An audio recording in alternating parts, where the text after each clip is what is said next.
মা, মা, ও মা, কোথায় তুমি? কি হয়েছে বাবা? কিছু খেতে দাও তো মা, অনেক ক্ষুধা লেগেছে। হ্যাঁ বাবা, তুই হাত মুখ ধুয়ে খাবার ঘরে বস, আমি খেতে দিচ্ছি। আচ্ছা মা।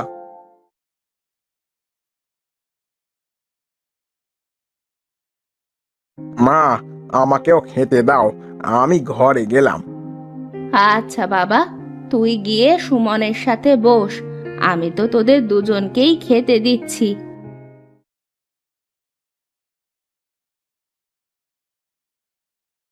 নে বাবা, তোরা দুজনে খেয়ে নে।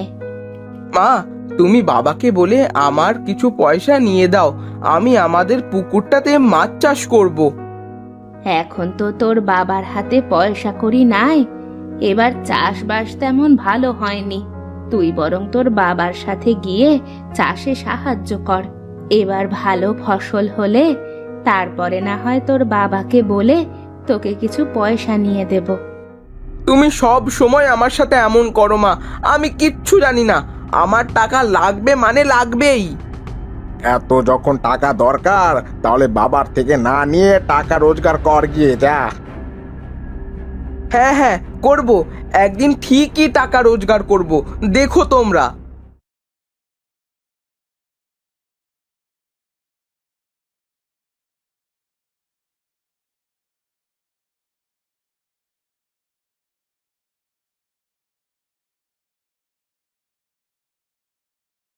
কি রে সুমন, তুই এখানে মন খারাপ করে বসে আছিস কেন?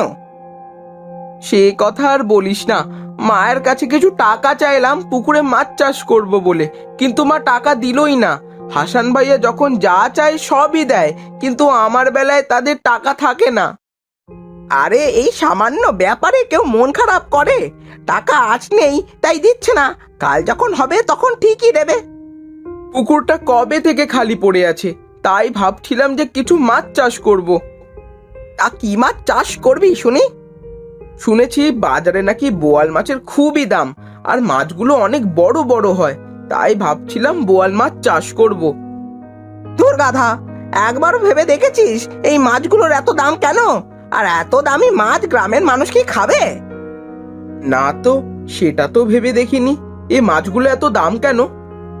এই মাছগুলো বড় হতে অনেক সময় লাগে, তাই এই মাছগুলো এত দাম। তাহলে কি করা যায় বলতো? কি মাছ চাষ করলে অনেক লাভ হবে? পরশু বাজারে গিয়ে দেখলাম চিংড়ি মাছের অনেক চাহিদা, আর এই মাছ খুব দ্রুত বড় হয়, আবার দামও বেশ ভালো। চিংড়ি মাছ চাষ করতে পারিস। তুই এতদিনে একটা ভালো বুদ্ধি দিয়েছিস। চিংড়ি মাছ খেতে আমারও অনেক ভালো লাগে। তাহলে আমি চিংড়ি মাছ চাষ করব, কিন্তু চিংড়ি মাছের পোনা কোথায় পাবো? আরে ও নিয়ে তুই একদম চিন্তা করিস না, কাল আমরা নদীতে গিয়ে কিছু ডিমওয়ালা চিংড়ি ধরে আনবো, সেগুলো থেকে দেখবি পুকুরে অনেক চিংড়ি হয়ে যাবে। এবার ওরা দুজনেই বাড়িতে চলে যায়।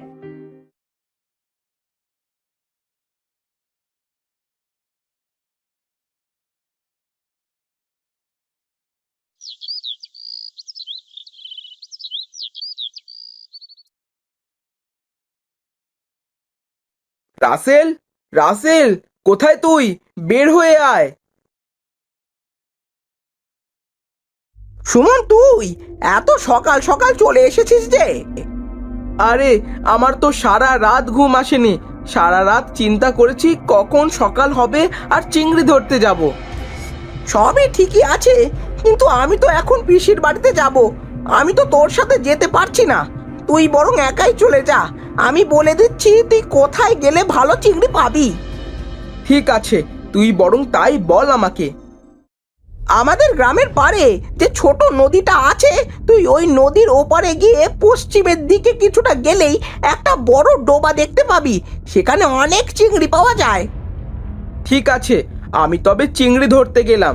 তুই পিসির বাড়ি থেকে ঘুরে আসলে দেখা হবে।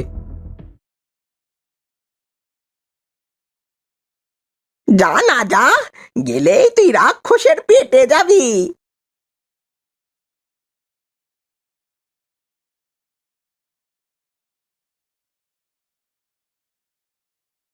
সুমন অনেক পথ হাঁটতে হাঁটতে ছোট নদীর পাড়ে পৌঁছয়।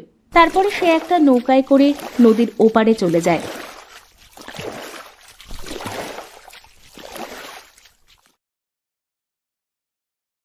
নদীর ওপারে গিয়ে কিছু দূর হাঁটতেই সে জঙ্গলের মধ্যে চলে যায়।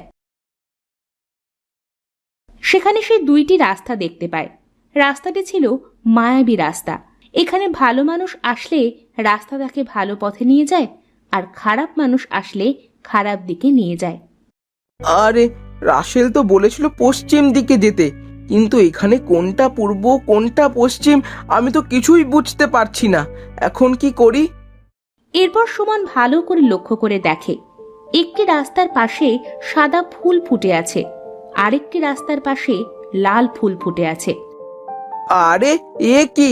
এখানে তো রাস্তাই বলে দিচ্ছে কোনটা ভালো রাস্তা আর কোনটা খারাপ রাস্তা। সাদা রং সব সময় শুভ হয়, আমি সাদা রাস্তাটা ধরেই যাই। এবার সুমন সাদা ফুল ফুটে থাকা রাস্তা ধরে সামনে এগোতে থাকে। কিছু দূর গিয়ে সে একটি বড় পুকুর দেখতে পায়। আরে, এই তো পেয়েছি। রাসেল মনে হয় আমাকে এই পুকুরের কথাই বলেছিল। তখন সেখান থেকে একটা জলপরী সুমনের কাছে আসে। কে তুমি? এখানে কেন এসেছো? আরে, আপনি কে? আমার বন্ধু বলেছে এখানে অনেক নাকি চিংড়ি মাছ পাওয়া যায়। আমি চিংড়ি মাছ চাষ করার জন্য এখান থেকে চিংড়ি ধরতে এসেছি। এখানে আসার মতো দুঃসাহস তুমি কিভাবে পেলে? আজ তুমি সৎ হৃদয়ের মানুষ বলে এখনো বেঁচে আছো। আপনি এসব কি বলছেন? আমি তো কিছুই বুঝতে পারছি না। এখানে কেবলমাত্র সৎ হৃদয়ের মানুষরা প্রবেশ করতে পারে। তুমি যে পথ দিয়ে এখানে এসেছো এটা কোনো সাধারণ পথ নয়। তুমি যদি অসৎ ব্যক্তি হতে তবে ভুল পথে গিয়ে প্রাণ হারাতে। কিন্তু আমার বন্ধু তো বলেছে এখানে অনেক চিংড়ি মাছ পাওয়া যায়। হ্যাঁ, আমি তোমাকে চিংড়ি মাছ দিতে পারি, কিন্তু মাছের রহস্য কাউকে বলতে পারবে না। আচ্ছা, ঠিক আছে জলপরি। আচ্ছা ঠিক আছে, এই নাও, তুমি এই চিংড়িটা নিয়ে যাও।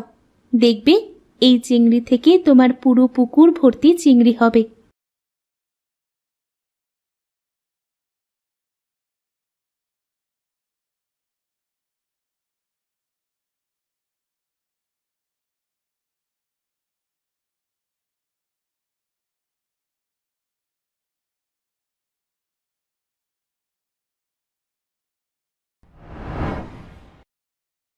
আজ কয়েকটা দিন পুকুর পাড়ে যাওয়া হয়নি।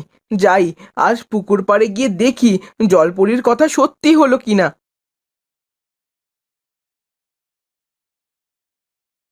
সুমন পুকুর পাড়ে গিয়ে দেখে তার পুকুর ভর্তি চিংড়ি মাছ লাফালাফি করছে। এই দেখে সুমন অনেক খুশি হয়, আর এই সব রাসেল দূরে দাঁড়িয়ে দেখছিল। আরে, এ কি? সুমন ওখান থেকে বেঁচে ফিরলো কিভাবে? ওর কাছে গিয়ে দেখতে হচ্ছে তো বিষয়টা।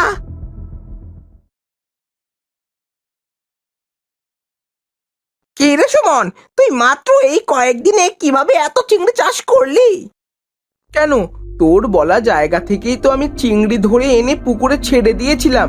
এখন এসে দেখি পুকুর ভর্তি চিংড়ি মাছ হয়ে গেছে। বলিস কি? আমি তো জানতাম ওখানে চিংড়ি মাছ পাওয়া যায়, কিন্তু এরকম অদ্ভুত চিংড়ি পাওয়া যায় তা তো জানতাম না। এই বলে রাসেল চলে যায় চিংড়ি মাছ ধরার উদ্দেশ্যে।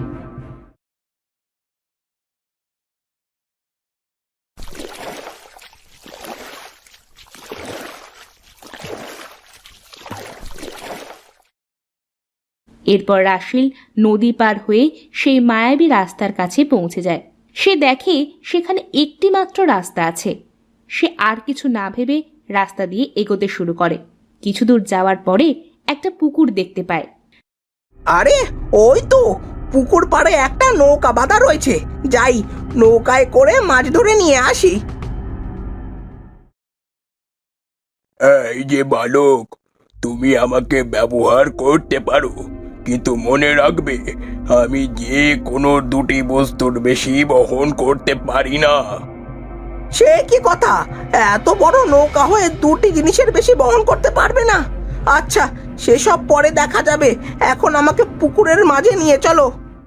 বেশ, তাই চলো। এরপর রাসেল সেই নৌকায় করে পুকুরের মাঝে গিয়ে জাল ফেলতেই অনেক মাছ উঠে আসে। আরে বাহ, আজ আমি সব মাছ বাড়িতে নিয়ে যাব। আরে কি করছো, কি করছো? ডোবাবে নাকি আমাকে? মিথ্যে বলার জায়গা পাও না। এত বড় নৌকা হয়ে এতটুকু মাছ নিয়ে নাকি তুমি ডুবে যাবে?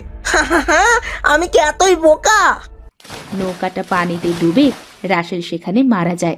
আর এদিকে কিছুদিন যেতেই সুমন বিশাল বড় একটা চিংড়ির ঘের বানিয়ে ফেলে। তারপর সে সুখে শান্তিতে বসবাস করতে থাকে।